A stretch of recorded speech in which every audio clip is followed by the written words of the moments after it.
Good morning and welcome to the Jaipur Bookmark. I do hope all of you are enjoying this quiet enclave, which gets even nicer as the festival progresses and the weekend takes over when you'll see everybody wanting some quiet refuge here far from the madding crowds. We're absolutely delighted to have some of our wonderful partners from across the world, great libraries. And what I wanted to, do we want to close the door, maybe?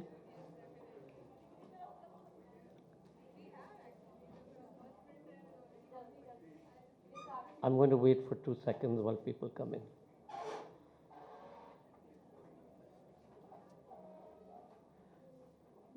What I really wanted to touch on is that from Occupy Wall Street to Shaheen Bagh in Delhi, for those of you who don't know, um, it's a place that's become a symbol of resistance and protest by women.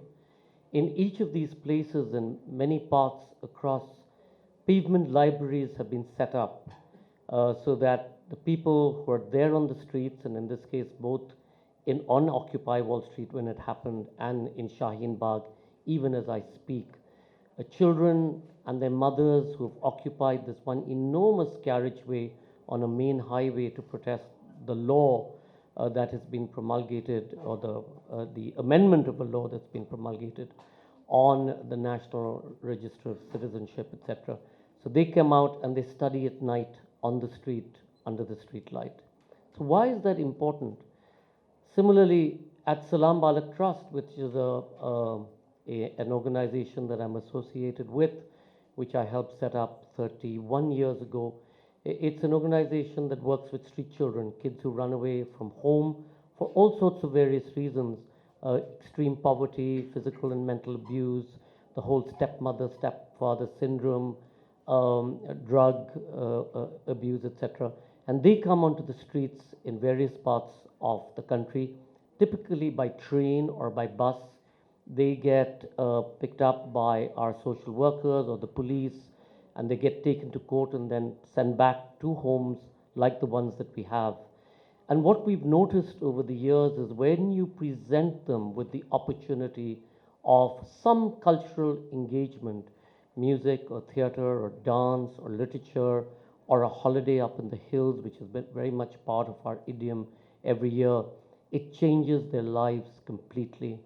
And about 7 or 8 years ago, I can't remember, the Oxford bookstore in Delhi, Preeti Paul and her colleagues came to me one day.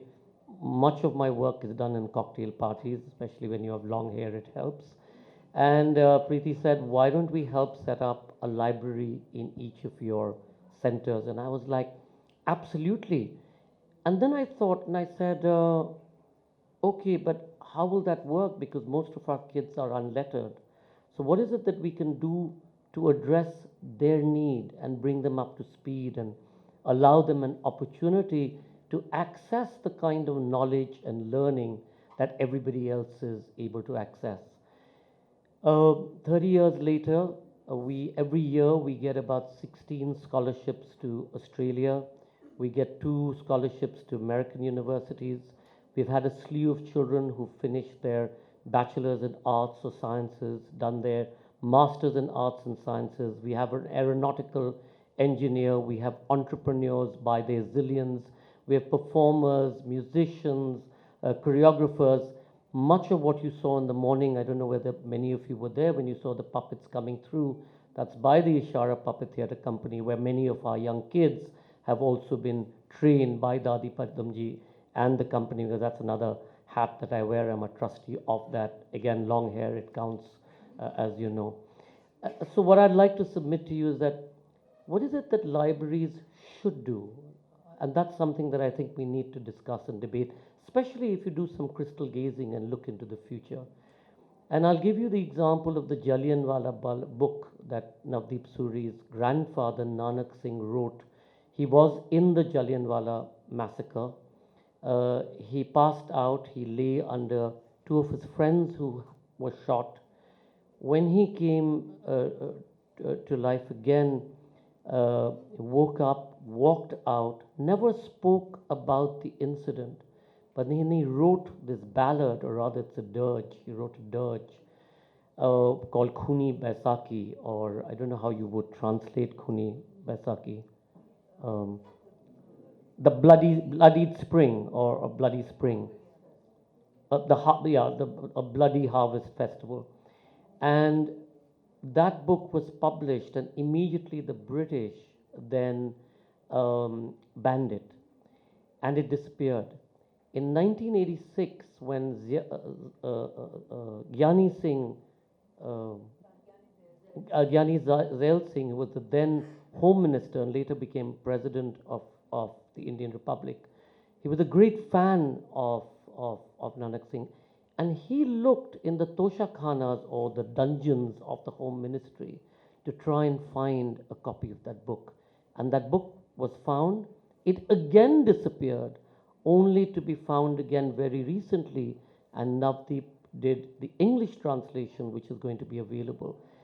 But then at the British Library, earlier last year, I said to Jamie in June, I said, Jamie, Navdeep is very keen to see if the British Library has a record or a copy of this book. And lo and behold, I think 6 or 7 weeks later, from Manchester, I think it was in Manchester that you want, Leeds. From Leeds, they found this thing, they digitized it, they send us the print copy of it. And libraries, therefore, are really, in many ways, the crucible of learning, past and present, but we also have to look at what its role is for the future. And that, I think, is one of the most important things. So we're absolutely delighted to have a whole slew of people. And in the tradition of the great libraries of the world, we went out last year to Doha, which has created this magnificent library. And the only reason why, I mean, when my colleagues came to me and said, can we take JLF to Doha? I'm like, what are you thinking? What are you smoking? I mean, didn't I say no substance abuse anymore? And they said, no, you have to see this library. And when I met them, they said, you can't do three things.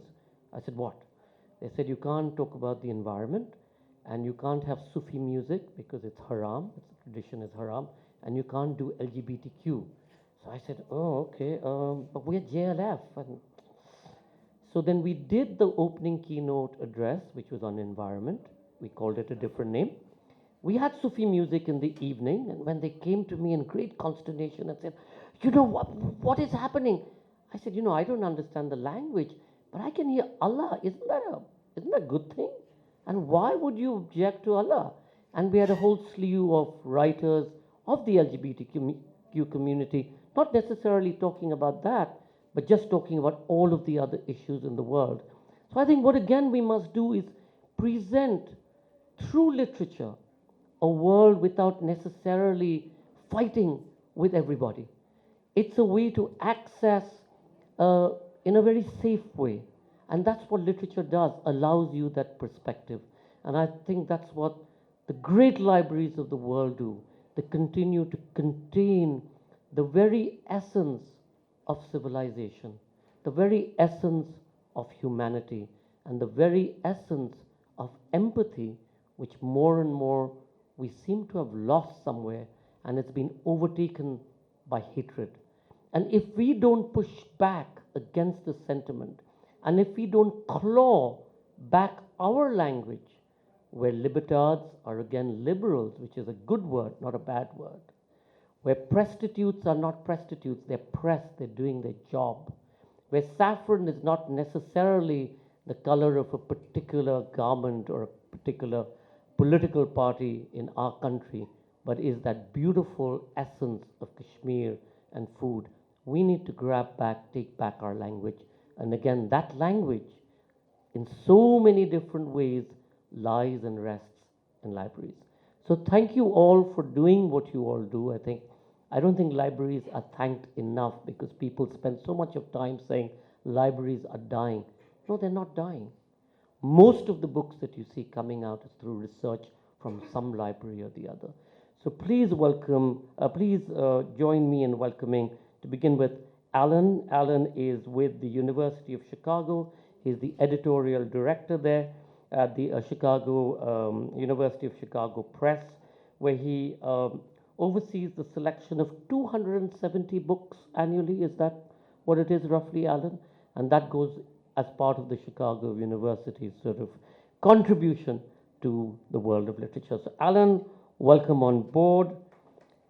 Um, Sometimes I don't know what I'm doing. Uh, it's a lot of the time. I pretend to know what I'm doing, but a lot of the time I don't. Aspen's with the community outreach program in our partner organization back home in Boulder, Colorado, where she looks after the Boulder, Colorado Library. When I first went to Boulder, whatever, 7 or 8 years ago, due to Jesse and Jules and Maruta getting me there, and when I arrived there after Maruta nearly tried to kill me on the highway, Jesse and Jules said, "Oh my God, it's so amazing that you've come," and so on and so forth. "Let me take you to the mall." And I'm going, "Okay, very American. What do I do in a mall?" But it was a beautiful mall. But then I went, but then I went to the Boulder Library, which is stunning, located split across the creek in the middle, ducks and beautiful birds that come there and young kids.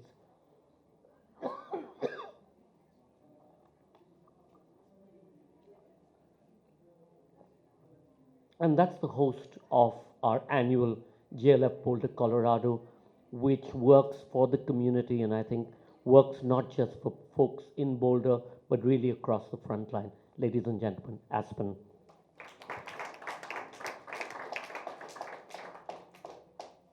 We don't have, I think Patrice is,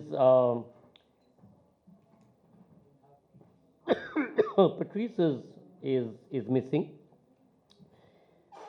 Again, our partner, one of the great institutions of the world, which has, I think, been such a beacon of inspiration for libraries, not just in the UK, but really across the world, and crucible of everything I think that their India department has, and every possible historical book that's been written here possibly has been researched at the British Library. Ladies and gentlemen, Jamie Andrews, uh, again, a leading figure of the library, our great partner in the UK. And for those of you who haven't been, please, you must go to JLF at the British Library every year in June. And moderating the panel needs no introduction, friend of the festival for many years, Malashri Lal.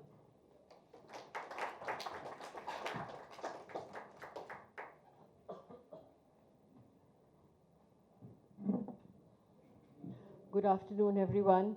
It's indeed a great privilege to be with all of you. I have a passion for libraries, and I agree with Sanjoy completely that libraries are flourishing. Books are doing very well and keep doing better. And I do want to pick up the strand that he put in there to say that libraries can actually be change agents for many good things, especially if we reach out to the younger generation, which I'm sure each of you does.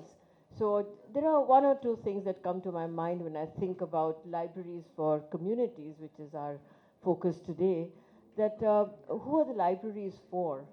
And given the context in which we are, where we are in India, in Jaipur, this is my hometown. I live in Delhi, I grew up in Jaipur, and I see the difference between a capital city of a country and a relatively smaller town. The language differences where here is a lot of regional language, Hindi, books are available of a certain kind, in Delhi it's different. So the library must know who it is reaching out for. And in my work with children, as Sanjoy talked about his interest with helping children from underprivileged backgrounds, they respond so beautifully to storytelling and to books. But we often think that children don't want books, they want toys. But actually they want books, they want stories, they want to enact those ideas that they have in their mind. And we need wonderful teachers. And I know we have many of them, but I think libraries are at the core of any kind of social good thinking and good cultural development. So I'm indeed delighted that all three of you are on the panel. We keep talking about how libraries have changed the manner in which we access knowledge and the manner in which we create knowledge. And each of you are a part of some of the best libraries in the world, and I've had the privilege of visiting some of your libraries. So I'm looking forward to this discussion where we will begin with each of the librarians speaking and presenting their library, which has a unique characteristic of one kind or another. And then, based on what they say, there will be a round of discussions for the panel. So, shall we begin with Alan?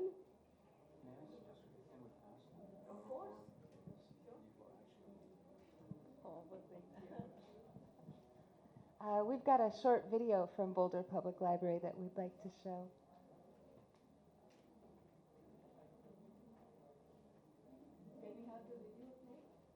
Most popular places in Boulder with nearly 1 million visitors every year. I'm talking about the city's very own public library, and the library's transformation has earned it high honors this year. A library is full of stories, but this one is a little different. This is not the typical story that people are telling about libraries. That's because Boulder's public library is not simply a place to check out books, it's simply the place to be. We have always been a community gathering space. Boulder's support for the public library has been phenomenal in terms of visits. That's David Farnan, the Library and Arts Director, who says it's all about creating strong and lasting partnerships, like the Boulder Farmers Market, the Jaipur Literature Festival, and the local tech community. I don't know that it's something that necessarily that we're doing alone. It's the fact that the community is here. When you come to the library, the place is popping. I mean, there are programs going on in the children's room. There are people who are looking for space for quiet reflection. The cafe is always jumping. The numbers are up across the board. There are 1 million visitors every year. New borrowers are up almost 17%, and ebook circulation, that's up almost 30%. You know, our numbers have been phenomenal. So we have seen over the last year 140% increase in program attendance. Building 61 alone has had over 16,000 people in it. That's really cool. 9 patent applications have emerged from Building 61, and we've only been open for 9 months. Building 61 is the library's makerspace, where the only limitation is your own imagination. High tech and low tech. So there's a lot of textile equipment. We have screen printing, we have weaving, we have sewing. More than 1,000 people attended the grand opening. And there's nothing we won't try. So we've tried basically everything in Building 61. This story of success is far from over. David says it only motivates them to do more. For more information on the Boulder Public Library and its many programs, visit boulderlibrary.org. Thank you. That video was shot about 3 years ago, and since that time we've only continued to grow. This year, I should say last year now, in 2019, we again well exceeded over 1 million visitors. And this is in a town of 100,000 people. So you can see that people are visiting the library, and as Sanjoy said, libraries are not dying. They're not becoming obsolete. In fact, they're being used more and more. I became a librarian because I wanted to help people. I wasn't sure what I should do. I didn't know what that meant. And then, back in the day when you'd find a job in the back of a newspaper, I saw a job at the library, and it changed my life as well. And that's why I stick around, because libraries do change lives, and we do build community. I'd like to bring forth a library luminary who actually comes from this country, from India. His name was S.R. Ranganathan. And he lived in the 20th century. He passed in the 1970s. And a lot of folks don't know of him, but he was an incredible man who brought libraries to India, both in cities and then to rural areas. And he truly believed that libraries were places of hospitality and service, where we should receive all of our patrons as an honored guest, and to make sure that we find them what they need so that they can change their life for the better. One of the things that Ranganathan was most known for was reforming the 5 laws of library science. And rather than, our time is short today, so I won't go into all of them, but I did want to share the 5th law of library science, which is that the library is a growing organism. And what that means is that a good library never is static. It's always growing, it's always changing, and it's always incredibly hyper-local. It's looking at the people of the community and finding out what they need, and then changing its service for what its community needs rather than what the librarian thinks that the community needs. Also, when we talk about the library being a growing organism, I like to think of the library as, well, let me find a better way to put this. It is a growing organism, and it's comprised of the people that we serve, the people who work there, the people who volunteer there, and then as well as the resources, the books, the 3D printers, the laser cutters, whatever it may be. All of these are the cells and organs that make that library organism grow and change and flourish in healthy and beneficial ways for the whole community. And of course, libraries always equal books. I love books. Some of my best friends are books. But libraries are also more than books. Ranganathan himself said that books are for use. In the past, some of us librarians have put stuff over people, and we've protected our books. And it is important to protect books and to preserve history and ideas. And also, it's important to make sure that those ideas are put into the hands of people. And so while books are one of our ultimate values, I always remember that people and helping people are the greatest value of libraries.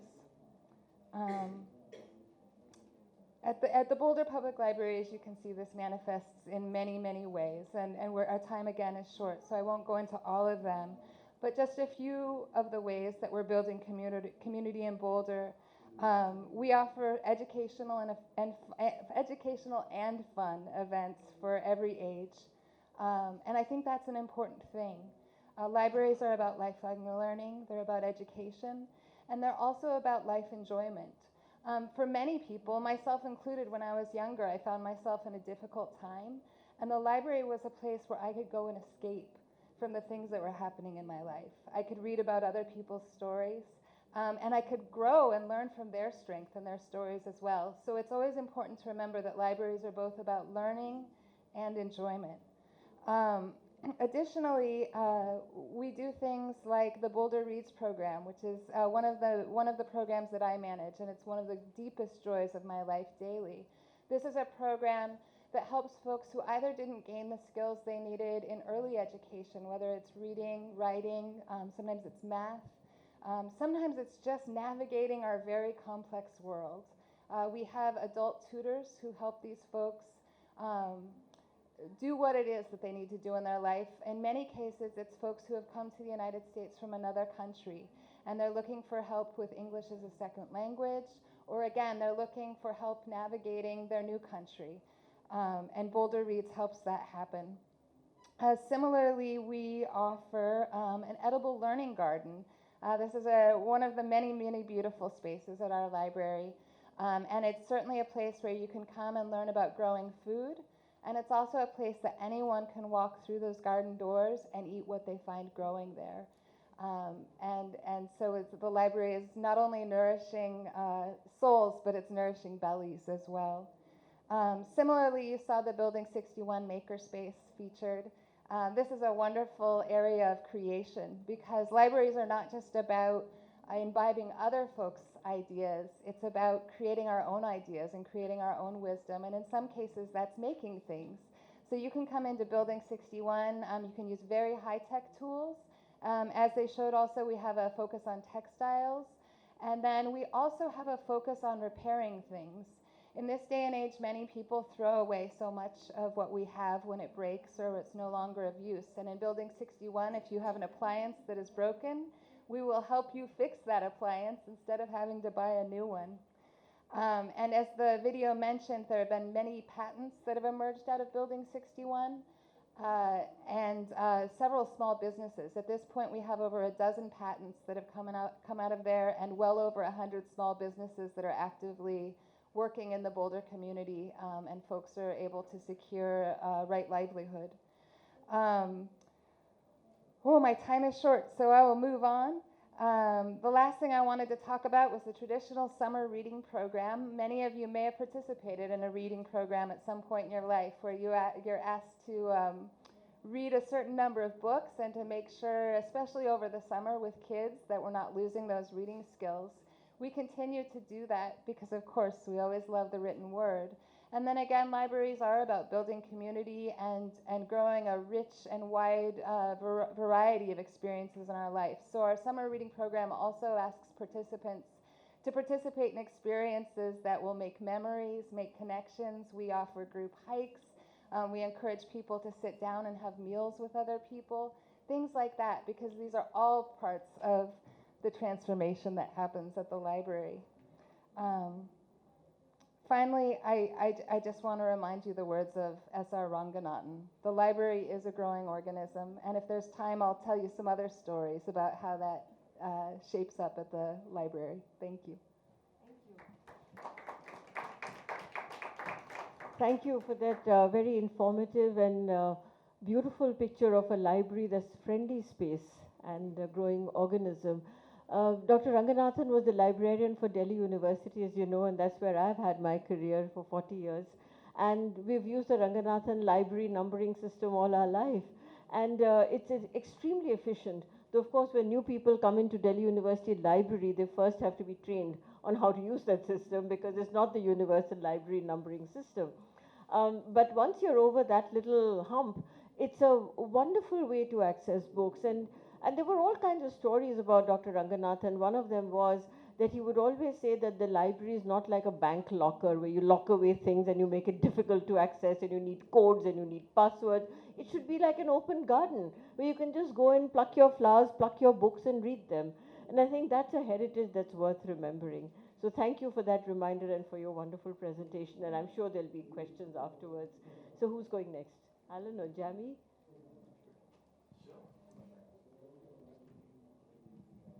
Thank you. So in some ways, I suppose the British Library is a slightly different kind of library from yours, Aspen, but actually everything you say there, from community gardens to patents to makerspaces, chimes absolutely with what we do.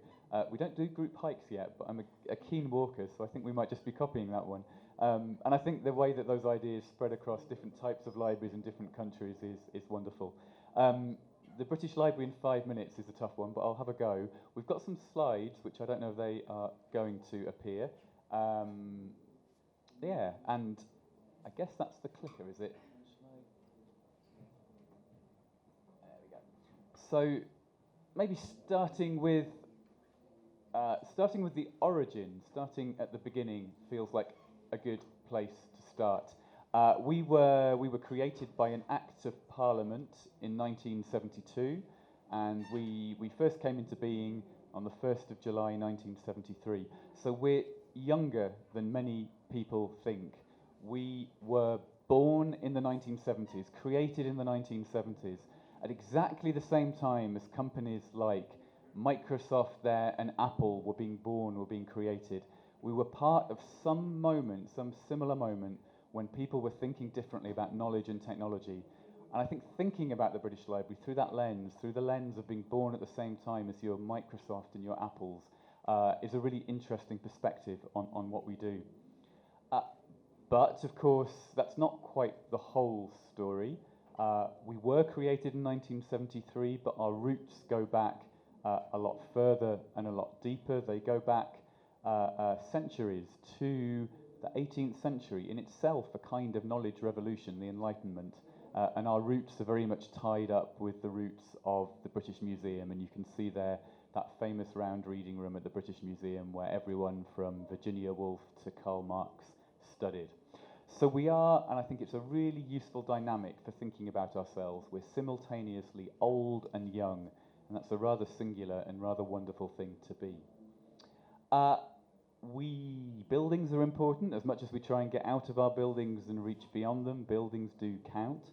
And we have two principal buildings, two principal sites. At the bottom there, our building in London, iconic building, opened at the end of the 1990s, the largest public building of the 20th century, designed by Colin St. John Wilson. If you haven't been, you must. It is an architectural treat in and of itself. And in the north of England, in Leeds, Sanjoy mentioned Leeds earlier. In the north of England, our second principal site, very different. It's a former munitions factory. It was a munitions factory that was opened during the Second World War and also was there in the Korean War and then eventually mothballed, and the Ministry of Defence passed it over to the British Library for our use. So 2 principal sites there. And we're here thinking about communities, who we serve, who we're for, and we address that right at the start of our mission. The mission is at the heart of what we are, and we talk there about making our intellectual heritage accessible to everyone. Everyone, an enormous ambition, almost impossible to completely fulfill. It's Sisyphean, but the idea of at least trying to work towards reaching everyone guides what we do. And being pragmatic about it, everyone pays for us in the UK, or every taxpayer at the very least pays for us, so we should be thinking about reaching everyone. And how do we reach everyone? What do we engage people with? Well, of course, it's our collections, and I love what you said about the fact that people perhaps in libraries had put stuff before people for a while. We're very much trying to reverse that dynamic. But our treasures are important, they count. Those collections, more than 200 million physical things, and let alone the petabytes of digital data as well. Enormous collections, and amongst them the treasures, everything from Magna Carta to handwritten lyrics of the Beatles. And thinking a bit more about our audiences, who are they? Well, of course, they're researchers. We talked in that mission about research, inspiration, and enjoyment. But researchers nowadays come in all sorts of shapes and sizes. Of course, we have researchers, academics, writers in the reading rooms that Sanjoy talked about at the start. But researchers also, they're young people, they're ever more young people who come to our spaces not to look at physical things, but just to be in an inspiring space, to think, to talk, to work. And researchers are also, and we heard that for Boulder as well, researchers are also entrepreneurs. We have our business centres where entrepreneurs come to be supported in creating and growing small businesses, especially in the creative industries. In the last 3 years, we helped over 43,000 entrepreneurs, and they founded 12,000 businesses. That was 15 businesses founded every day, thanks to our support. But I was really glad, Aspen, you mentioned the word enjoyment. Our mission talks about research, but it also talks about enjoyment, and I think just bringing joy is not the least of what we can do. And there, a picture of one of our cultural events, an Alga rave. We had 700 people dancing to music created by coders, by code, a couple of weeks ago.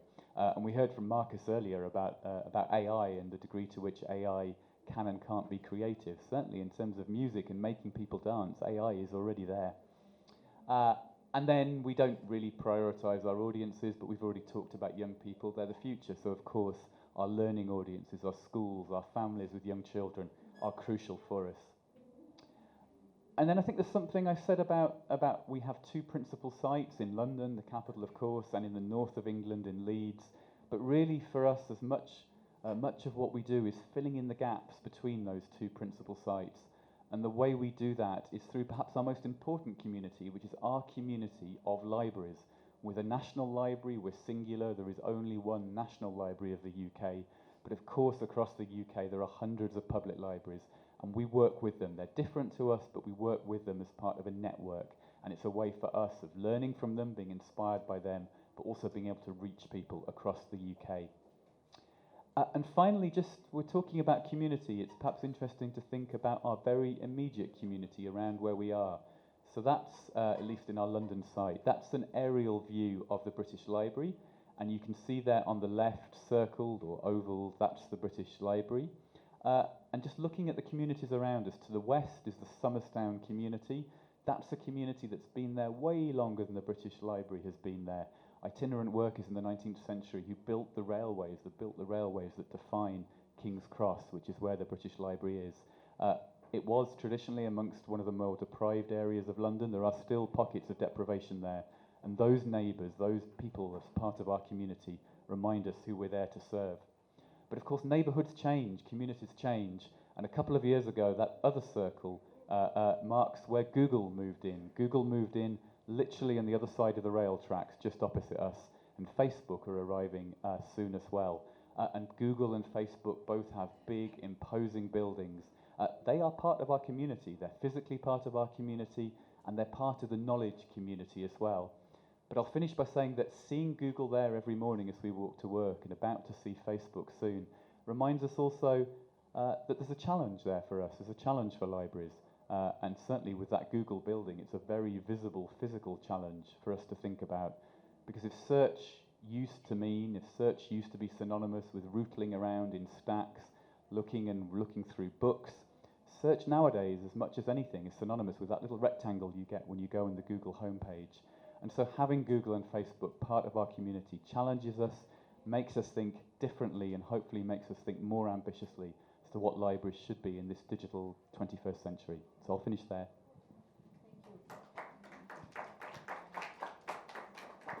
Thank you very much. British Library is one of the biggest in the world, perhaps. One of the biggest, and a library that many of us in India actually turn to for our research. Many people I know have been, and I have consulted the India collection there, which is a marvelous collection of manuscripts, and many of those are unfortunately not available even in copy in our own country. But it's so systematically organized at the British Library that not only, if possible, we go there physically, but also the library services are excellent, because the material is then sent to you by mail and by post. So indeed, a magnificent library that we all know about, and thank you very much for the introduction, and I'm sure there'll be many questions to come. Aspen. Thank you. Well, I'm here not as a librarian, but as a publisher with a nonprofit university press. We publish, as mentioned, 270 books approximately a year, but also in addition to that, 81 journals.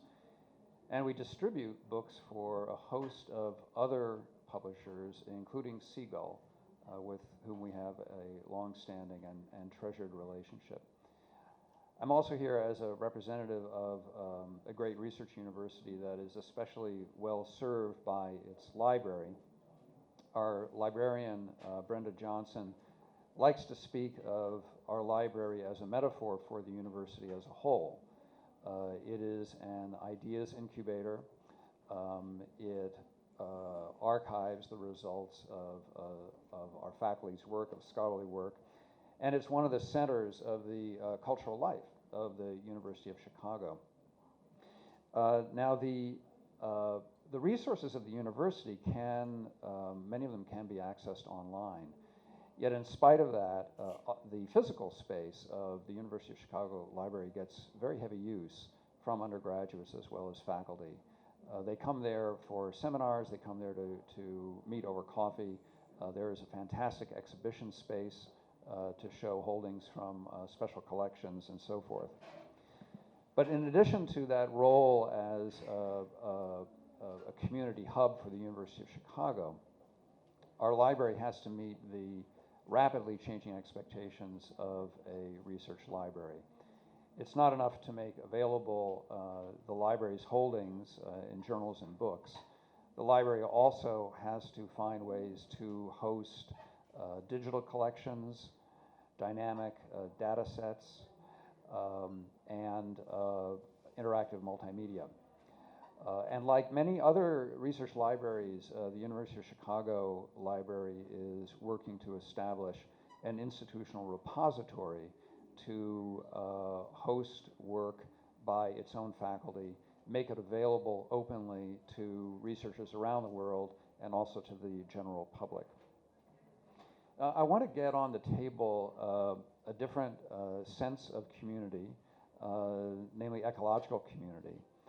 There is an ecosystem of scholarly communication, and presses, university presses and libraries have a complex relationship within it. It was once, a generation ago, a much simpler world in which a press like the University of Chicago Press would publish a wide range of books, but at the core of its list, quite a number of fairly specialized books, called the monographs, if you will. And our largest market for those books were libraries. We could count on them. It was a fairly stable system. And then, starting in roughly the 1990s, that happy ecological balance was upset, first by the rising costs of scholarly journals, particularly medical and scientific journals, which drastically affected the library's abilities to continue acquiring monographs.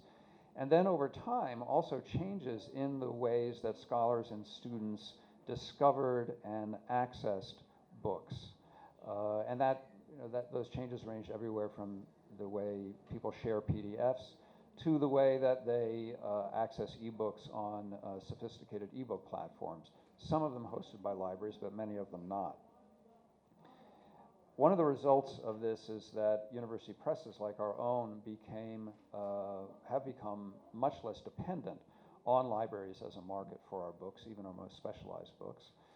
And libraries, in turn, have had their relationship with university presses and other publishers mediated by various vendors and increasingly sophisticated ebook platforms.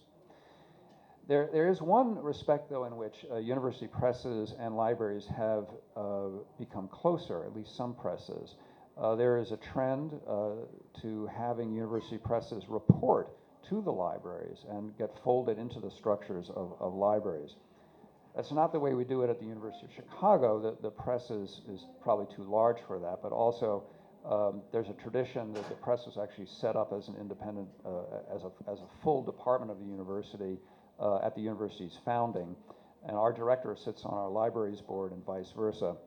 But for many smaller presses, to become affiliated with a library has been a welcome change and has allowed those presses to embrace the open access priorities of the library community. Meanwhile, I have the sense that the place of university libraries in this ecosystem of scholarly communication is becoming endangered by forces from the private sector. There is clearly a great interest on the part of commercial publishers like Elsevier and various vendors in controlling a piece, or as much as possible, of the infrastructure whereby scholars bring their work, actually develop their work and bring it to publication. These companies would like to centralize and, of course, monetize every aspect of publication workflow from discovery to dissemination. Their aim is to coordinate data collection, funding, and publication. If this sounds a little bit sinister, I think perhaps it is, but it means that libraries are going to be competing with the private sector for much of what they see as fundamental to their own mission. I wanted to end by quoting an interesting tweet that popped up on my feed just the other day from the Afro-Dominican writer Elizabeth Avaquevedo. And she mentioned that she's on a book tour and was praising librarians and reporting on her wonderful encounters with librarians across the country. And she called libraries among our most radical spaces. The reason for this being that libraries are places where knowledge can be borrowed without the expectation of a transaction. And I think that's an ideal that libraries, all the way from local public libraries to research institutions like ours, need to work to protect. Thank you. Thanks very much. Another library and a university that we all hear about so much, and this is most informative and very moving, actually, what you mentioned about libraries being spaces which are free of the transactional aspect of modern living. So let me go back to each of the speakers and maybe pose a question if you're comfortable with that. So Aspen, you mentioned that libraries have the capacity to change lives. In your experience as a library, would you have a story to tell us? I have many, many stories, but I've got one in mind. I came to work at Boulder Public Library about 2 years ago. Before that, I worked at a different public library, which actually was looking to build an ebook platform of our own, and in many ways publish authors that were not having luck publishing. So that's another story. At Boulder Public Library, though, I've seen some phenomenal things happening. One of which is I think of a gentleman named Patrick. And in Boulder, we have many, many people who are experiencing homelessness. This is certainly something that's happening all around the world, and in Boulder, it's one of the places where you see it more than in other places. Patrick is about my age. He has multiple sclerosis, and he, over time, because of medical bills, he ultimately found himself without a home. And so he began hanging out at the library every day, especially in the winter, because it's very cold in Boulder in the winter. And so Patrick was hanging out, and we start to grow relationships with all of the people who come through our doors. And I'm glad that you mentioned the word transaction, because the foil to transaction, of course, is something very different. It's something much more heartfelt. It's something about community, and it's something about hospitality, making sure that people feel better when they leave our space than they did. Several items for the show. He was featured. We did a series of portraits of many of the yarn artists who were featured in this exhibit, including Patrick. And then, that was last year, last fall, and he continued to get to know all of the librarians. And one of my colleagues took a deep interest in helping Patrick, and she was able to help him get connected with the social services in our town. And I'm very, very happy to report that Patrick has a home now, and that he continues to visit the library, he continues to knit. But what I've seen is the change in how Patrick carries himself. When I first started working at Boulder Public Library, he was very downtrodden. He didn't like to make eye contact with folks. You could tell he was very lonely. Patrick is a different man now. He still has multiple sclerosis. He still has challenges, but his perspective has changed dramatically, and he has a community that he can lean on now. And similarly, Patrick gives us strength and heartens us daily. And so that's the story that comes to mind. Thank you. That's indeed a very beautiful and very moving story, and the library had a great role to play in it. If I may turn to you, Jamie. It's the deep history of the British Library, linked with the British Museum, many special collections. Is there any one particular collection that you'd like to talk about and why it's so special for you? I mean, it's obviously a really hard question, especially with 200 million things. But you know what? I'm not going to. Of course, there's the kind of the things that are acknowledged as global treasures, the things like Magna Carta or the handwritten copy of Jane Eyre by Charlotte Bronte, or those Beatles lyrics that I talked about. Those are things that people will travel to come to see, and that we exhibit, and that people probably would associate with something like the British Library. But you know what? Actually, the collection that I'm probably most passionate about, and actually is one of the lesser known collections, is our sound archive. People automatically assume that at the British Library we have books. We do, we have lots of them, but we have far more than just books, and our sound collections are really, really extraordinary. There's over 6 million recordings on everything from those first cylinders.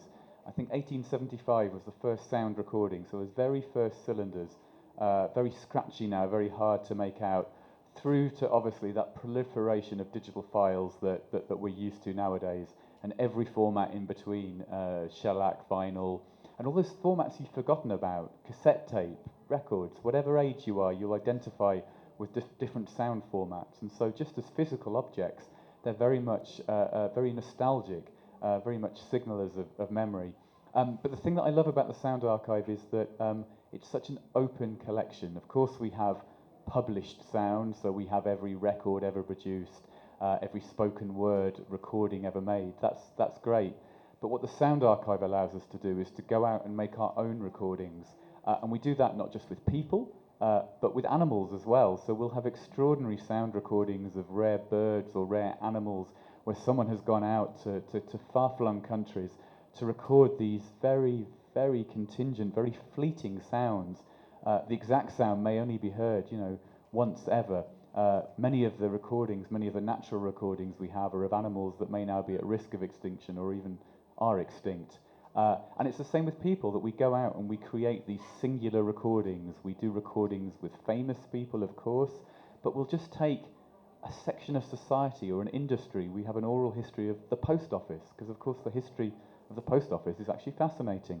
And we won't just talk to the chief executives and the bosses, but we'll talk to postmen and women and talk to them about their lives, their professional lives. And that's the magic, I think, of the Sound Archive, is that it allows ordinary people's voices and ordinary people's stories to be at the heart of the British Library, alongside your Charlotte Brontes and your Beatles and your Magna Cartas. So if you don't know the Sound Archive, do check it out. And it's, of course, inherently accessible because, of course, sound is a very accessible medium. You can go online, and many, not all for rights reasons, but many of those 6 million recordings are available for free, importantly, on our website. Thank you. Thanks. There's certainly a collection I'm going to be looking at. So it's most unusual and a happy reminder that libraries have to do with people and with things other than books. So University of Chicago, and this unusual link between the university press and the library, that's absolutely fascinating. And looking out for books, acquiring books, getting them published. In this experience, do you have a favorite story or a favorite writer that you'd like to tell us about? If it's not a secret, publishing secret. Publishing secret. I'm trying to choose between two stories. I'll tell the more recent one, in case it rings a bell with some of you. A few years ago, the work of a completely unknown photographer was discovered, named Vivian Maier. She had been a nanny in Chicago and had made in between the 40s and the 70s or so, I guess really till the end of her life, an extraordinary body of work, black and white photographs, which many have compared to the work of important mid-century photographers like Cartier-Bresson.